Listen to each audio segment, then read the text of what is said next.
बिस्मिल्लाहिर्रहमानिर्रहीम। अस्सलाम वालेकुम। एवन टीवी के न्यूज़ स्टूडियो से मैं हूं मुनीबा अख्तर और मैं हूं अनीसा खालिद। शामिल करेंगे न्यूज़ हेडलाइंस। सुप्रीम कोर्ट का बानी पीटीआई का तिब्बी मुआयना कराने और बच्चों से बात कराने का हुक्म। Friend of court Salman Safdar ने अदालत को बताया, बानी ने सेहत, बच्चों से बातचीत और किताब न मिलने पर तहफ़्फ़ुज़ात का इज़हार किया है। कहा, 5 माह से वकला से मुलाकात नहीं हुई।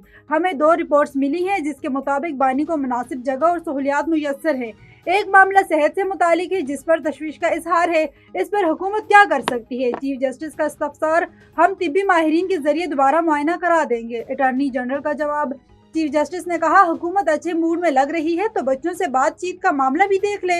अटॉर्नी जनरल ने कहा, हम फोन पर बच्चों से बात भी करवा देंगे। मेरा मशवरा है, बानी पीटीआई की आंख खराब है तो किताबें ना ही पढ़े। चीफ जस्टिस की रिमार्क्स।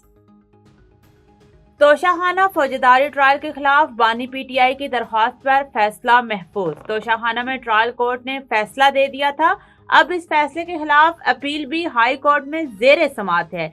क्या ये केस यहाँ गैर मौसर नहीं हो जाता? चीफ जस्टिस याहिया अफरीदी का इस्तफसार। ट्रायल कोर्ट के फैसले के बाद सुप्रीम कोर्ट के 3 रुकनी बेंच ने हुक्मनामा जारी कर दिया।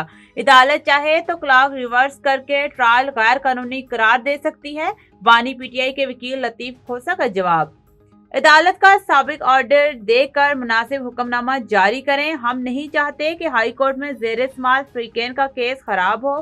चीफ जस्टिस के रिमार्क्स।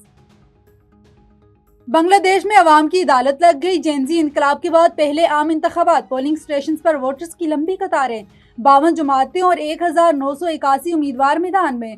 54 अजला में 42,761 पोलिंग स्टेशन कायम। 299 हल्कों में वोटिंग के अमल जारी। एक हल्के में उम्मीदवार की वफात के बाद इलेक्शन मुलतवी। BNP इत्तेहाद और जमात इस्लामी के 11 जमाती हम ख्याल ग्रुप में कांटे का मुकाबला मुतवक्के। इनकलाबी तलिबा की पार्टी भी जमात इस्लामी के इत्तेहाद का हिस्सा। मुल्क मुस्तकबिल का फैसला 12 करोड़ 56 लाख से ज्यादा वोटर्स के हाथ में। सिक्योरिटी के सख्त इंतजाम, पुलिस और फौजी दस्ते अलर्ट।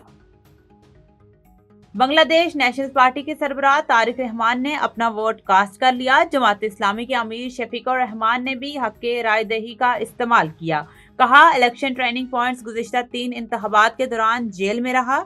नेशनल सिटीजन पार्टी की कमीन नाहिद इस्लाम बांग्लादेश को पूरी सरबराह डॉक्टर यूनुस भी वोट कास्ट करने पोलिंग स्टेशन पहुंचे।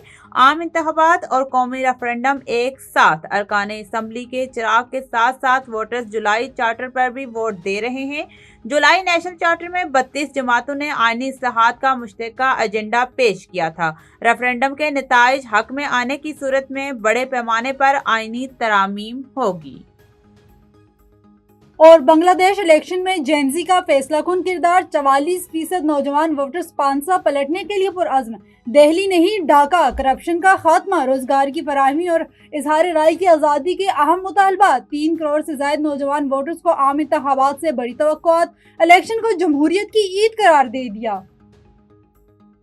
न्यूज़ स्टूडियो से फिलवक्त इतना ही। मज़ीद किसी खबर से बाखबर रहने के लिए देखते रहिए A1 TV। A1 TV, सब पे नजर, अंदर की खबर।